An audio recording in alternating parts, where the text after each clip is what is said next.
हर रोज लाखों लोग बेहतर सेहत और फिटनेस के लिए प्रोटीन सप्लीमेंट्स लेते हैं। लेकिन क्या कभी किसी ने सोचा है कि उस एक स्कूप में आखिर है क्या? चाहे वो वर्कआउट के बाद की रिकवरी हो या मसल्स बनाने का लक्ष्य, प्रोटीन शेक को आजकल ज्यादातर फिटनेस रूटीन में एक बहुत ही आसान और असरदार तरीका माना जाता है। लेकिन यहाँ कहानी में एक ट्विस्ट है।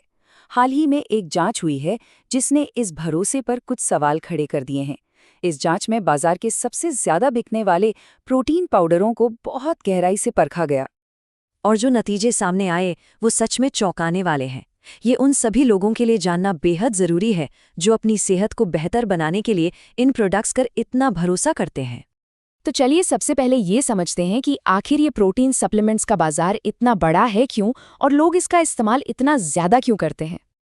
देखिए, सिर्फ 2023 में अकेले अमेरिका में प्रोटीन सप्लीमेंट्स का बाजार $9.69 बिलियन का था।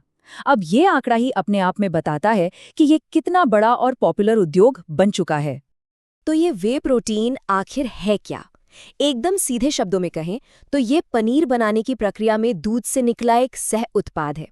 ये एक बहुत ही हाई क्वालिटी प्रोटीन है जो शरीर में आसानी से अब्जॉर्ब हो जाता है और इसमें वो सभी जरूरी अमीनो एसिड होते हैं जिनकी शरीर को जरूरत होती है। अच्छा, बाजार में मुख्य रूप से दो तरह के वे प्रोटीन मिलते हैं। एक है कॉन्सेंट्रेट और दूसरा है आइसोलेट। कॉन्सेंट्रेट में थोड़ा फैट और लैक्टोज होता है, जबकि आइसोलेट ज्यादा रिफाइंड होता है जिसमें प्रोटीन की मात्रा 90% से भी ज्यादा होती है और फैट या लैक्टोज तो लगभग ना के बराबर ही होता है। तो सवाल ये है कि लोग इसे इस्तेमाल करते ही क्यों हैं? देखिए, इसके फायदे तो साफ हैं। ये मांसपेशियों की ताकत को बढ़ाता है, इम्यून सिस्टम को सपोर्ट करता है, परफॉर्मेंस को बेहतर करता है और वर्कआउट के बाद रिकवरी में भी तेजी लाता है। इन्हीं सब वजहों से ये इतना लोकप्रिय है। चलिए, अब सीधे उस जांच पर आते हैं जिसने इस पूरी इंडस्ट्री की एक अलग ही तस्वीर हमारे सामने रखी है। क्लीन लेबल प्रोजेक्ट ने इन पाउडरों में छिपी हुई कुछ चौंकाने वाली चीज़ों का पता लगाया है। और ये कोई छोटी मोटी जांच नहीं थी। क्लीन लेबल प्रोजेक्ट ने 70 सबसे बड़े ब्रांड्स के 160 प्रोडक्ट्स की जांच की जो मार्केट का लगभग 83% हिस्सा कवर करते हैं। मतलब बाजार में बिकने वाले लगभग हर जाने माने प्रोडक्ट को परखा गया था।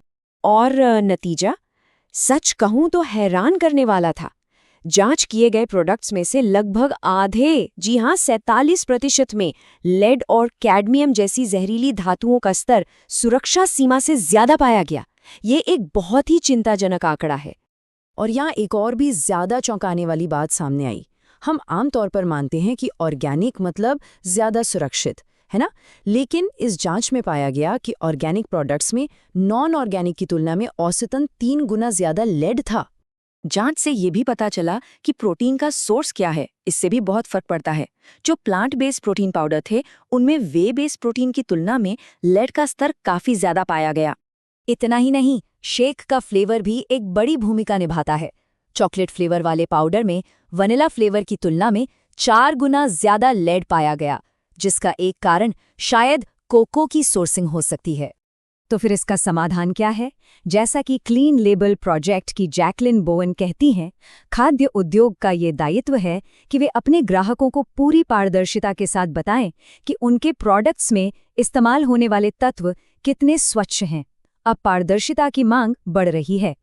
अब देखिए, ये तो बात हुई असली उत्पादों में मौजूद खतरों की, लेकिन बाजार में एक और बड़ी समस्या है और वो है नकली सप्लीमेंट्स की, जो शायद और भी ज्यादा खतरनाक हो सकती है। तो सवाल यह है कि नकली प्रोडक्ट को पहचाने कैसे? कुछ आसान चीजों पर ध्यान देना होगा। सबसे पहले पैकेजिंग को बहुत ध्यान से देखें। क्या कोई स्पेलिंग की गलती या धुंधला सा लोगो तो नहीं है? फिर सील और स्कूप की जांच करें। असली वे पानी में आसानी से घुल जाता है, जबकि नकली में अक्सर गांठें बन जाती हैं। और सबसे पक्का तरीका है कि ब्रांड के ऐप से QR कोड को स्कैन करके उसकी प्रामाणिकता चेक कर लें। तो इन सभी जानकारियों के बाद एक समझदार उपभोक्ता के तौर पर क्या किया जा सकता है? सही चुनाव आखिर कैसे करें? तो एक सुरक्षित चुनाव के लिए कुछ बातों को गांठ बांध लेना चाहिए। सबसे पहले हमेशा ब्रांड की ऑफिशियल वेबसाइट जैसे भरोसेमंद स्रोतों से ही खरीदें और बहुत ज्यादा डिस्काउंट के झांसे में न आएं। इस स्टडी के आधार पर वे बेस्ड और नॉन चॉकलेट फ्लेवर ज्यादा सुरक्षित विकल्प हो सकते हैं। और आखिर में हमेशा ये देखें कि प्रोडक्ट पर कोई थर्ड पार्टी सर्टिफिकेशन है या नहीं। अच्छी खबर ये है कि कुछ ब्रांड्स अब पारदर्शिता की दिशा में खुद कदम उठा रहे हैं। वे clean label project, purity award जैसे सर्टिफिकेशन ले रहे हैं ताकि उपभोक्ता भरोसा कर सकें कि वे जो खरीद रहे हैं वो शुद्ध और सुरक्षित है। और आखिर में ये सब हमें एक बहुत बड़े सवाल पर लाकर खड़ा कर देता है। आज की इस जटिल सप्लाई चेन और आकर्षक मार्केटिंग की दुनिया में क्लीन या शुद्ध का असली मतलब क्या है? और ये तय करने का अधिकार आखिर है किसके पास? ये सवाल सिर्फ प्रोटीन पाउडर का नहीं,